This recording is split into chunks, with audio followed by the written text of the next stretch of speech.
अन्न, दूध, घी, मक्खन, मिष्ठान खुद खाता है और पशु को तृण, पत्ते, घास, सड़ा, बासी, सूखा भोजन देता है।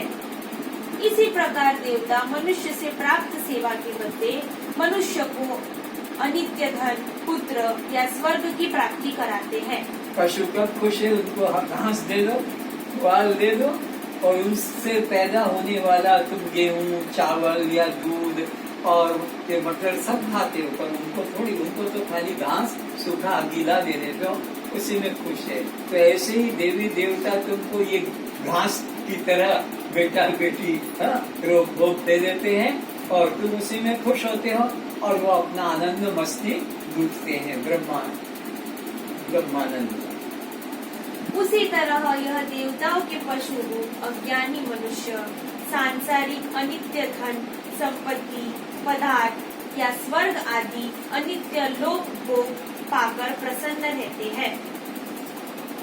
तुम इसी को भाग्यवान, ईश्वर की कृपा से मकान बन गया, ईश्वर की कृपा से गाड़ी आ गई, ईश्वर की कृपा से धंधा चल गया, ईश्वर की कृपा से हमारा, तो इसी में तुम खुश अपने को मानते हो। लेकिन मुझे ब्रह्म ज्ञान हो गया, मुझे आत्मबोध हो गया, इसके लिए इतना मन में खुशी आग्रह नहीं। संसार के अंदर लड़का हो गया, लड़की हो गई, नौकरी लग गई, धंधा चल गया तो बहुत खुशी मनाते हैं, क्योंकि हमने सुख ही यही माना है। आत्मा आनंद रूप है, ऐसा हमको बोध नहीं, वाणी से बोल रहे हैं, पर बोध क्या है? पत्नी सुख दे रही है, पति सुख दे रहा है, बेटा सुख दे रहा है, इसमें से सुख आ रहा है। ये तो अब काम चलाओ, बैठकर सत्संग कर लेते हैं, कुछ उधर से बैठ जाते हैं, कुछ इधर बैठ जाते हैं, अपना काम हो गया। लेकिन वस्तुतः अंदर में तो मन संसार में ही सुख माने बैठा है और संसार को ही पाने में लगा है।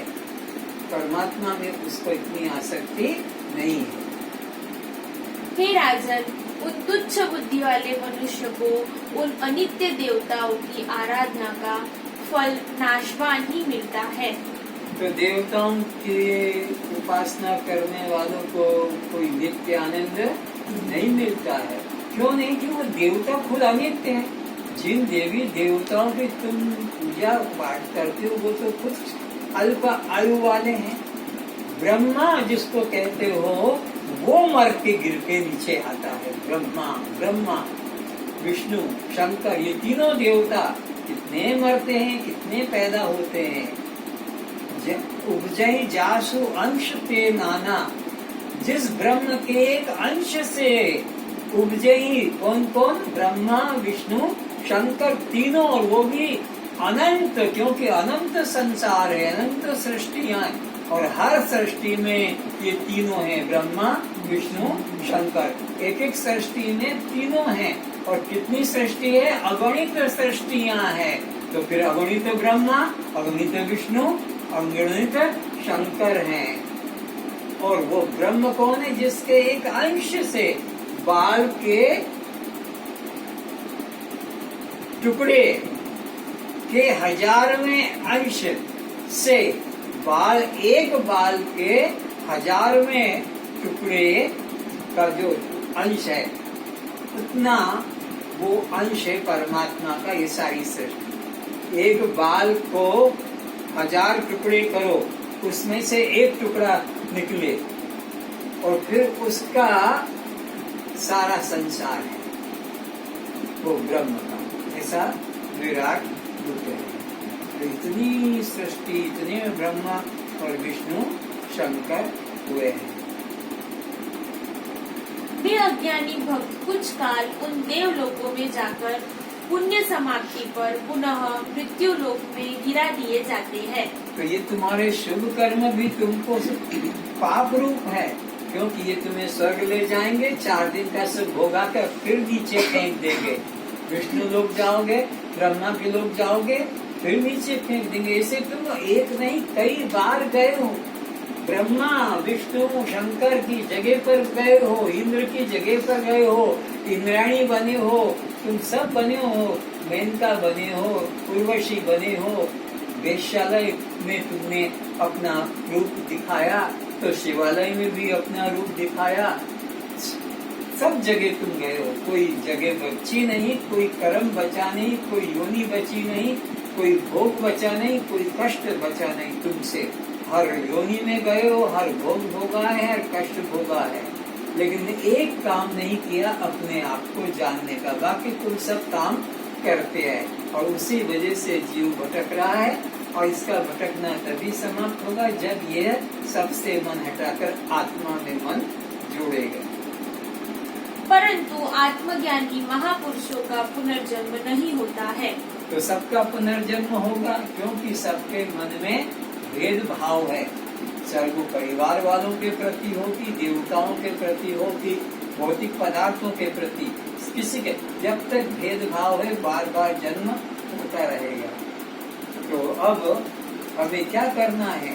भेद भ्रम से हटकर अभेद निश्चय करना है कि जो सर्वव्यापक परमात्मा है वह ही मैं हूँ और ये जन्म मरण वाला शरीर मैं नहीं। इस लोक से ब्रह्म लोक तक सभी लोग जीव को पुनः मृत्यु लोक में लौटने वाला है, अर्थात संसार में जन्म दिलाने वाला है। तो ब्रह्म लोक तक, विष्णु लोक तक जाकर भी वापस यही आना पड़ेगा। गीता में भगवान कहते हैं ब्रह्म भुवनान लोका 15 अर्जुन, ये ब्रह्म लोक तक जाकर भी भक्ति करके, वेद भक्ति करके फिर नीचे गिरना पड़ेगा। तो ये भेद भक्ति करना भी पाप रूप है। कोई पूछे कि पाप क्या है, तो उसका उत्तर यही छोटे में कि आत्मचिंतन को छोड़कर जो कुछ भी कर रहे हो सब पाप। चाहे मंदिर, माला, पूजा पाठ, यज्ञ, स्वर्ग, वैकुंठ सब पाप होते, क्योंकि पुनर्जन्म देने वाले हैं। आत्मचिंतन ही एकमात्र धर्म है। आत्मचिंतन को छोड़कर तुम जो भी कर रहे हो सब पाप कर्म है। इसलिए कहा कि पाप कर्म तो पाप जानत सब जग को है। पुण्य कर्म भी पाप है, कहे अनुभवी कोई। पाप कर्म को तो पाप सब जानते हैं, पर पुण्य भी पाप है, ये कोई ज्ञानी संत ही बता सकेगा।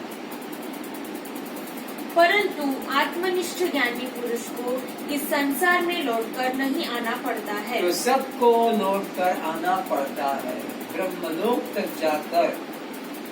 पता है ना, वो कृष्ण भगवान देखकर हंसे थे, कीड़ों को देखकर, वो चींटों को देखकर कि ये ब्रह्मा, ये विष्णु, शंकर बड़ा घमंड करते थे कि मैं सृष्टि बनाता हूँ, पालन करता हूँ। निकाल लो जो निकलना है, उसको रोकती हो काल को बार बार।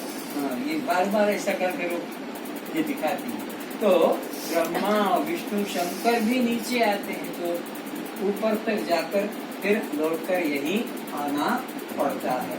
कब तक? जब तक कि देह को तुम मैं मानते रहोगे। बार बार 84 में भटकना पड़ता है। तात्पर्य है कि प्रकृति के कार्य शरीर को पकड़ने से मनुष्य परतंत्र हो जाता है। जो परतंत्र हो जाता है? प्रकृति के कार्य देह के, भूतों के, गुणों के कार्य में मैं भाव जोड़ने से यह फिर जीव परतंत्र हो जाता है। पराधीन सपने फिर सुख, फिर उनको भटकना पड़ता है, बार बार आना पड़ता है। परंतु शरीर से संबंध विच्छेद होने पर वह स्वतंत्र हो जाता है। अरे तुम रोज अपने अनुभव में देखो, गहरी निद्रा में तुम शरीर के संबंध से अलग हो जाते हो, तो तुम्हें न पत्नी का, न पति का, न पुत्र का, न धन का, न रोग का, न देह, कुछ भी नहीं रहता है। और जहाँ तुमने शरीर के साथ मैं भाव जोड़ा, ये सारे दुख तुम्हारे खड़े हो जाते हैं। तो देह भाव रोज तुम्हारा गहरी निद्रा में छूट जाता है, वहाँ कोई प्रकार का दुख कष्ट नहीं। और जहाँ देह भाव से तुम जुड़े, ये कष्ट हो जाता है। जब ऑपरेशन करता है डॉक्टर, तो देह भाव तुम्हारा छोड़ दिया जाता है, छुड़ा दिया जाता है पहले जानबूझकर, क्योंकि तुम्हारा ऑपरेशन करना है तो देह भाव छूटना चाहिए, नहीं तो तुम ऑपरेशन नहीं करा सकोगे, न वो डॉक्टर कर सकेगा। तो तुम्हारा देह भाव उतनी जगह का हटाया, फिर वो ऑपरेशन करता है। और जहाँ फिर वो उतनी दूर का वो देह भाव आ गया वापस, तो फिर चिल्लाने चीखने लगता है। तो देह भाव ही दुख का कारण है। देह भाव आया कि दुख आया, देह भाव गया तो दुख भी गया। तो गहरी निद्रा में देह भाव किसी को नहीं रहता है, तो किसी को गरीब से गरीब को भी वहाँ पर दुख नहीं है, सब एक सुख में है। निरपेक्ष जीवन हो जाता है, सदा के लिए जन्म मरण से छूट जाता है।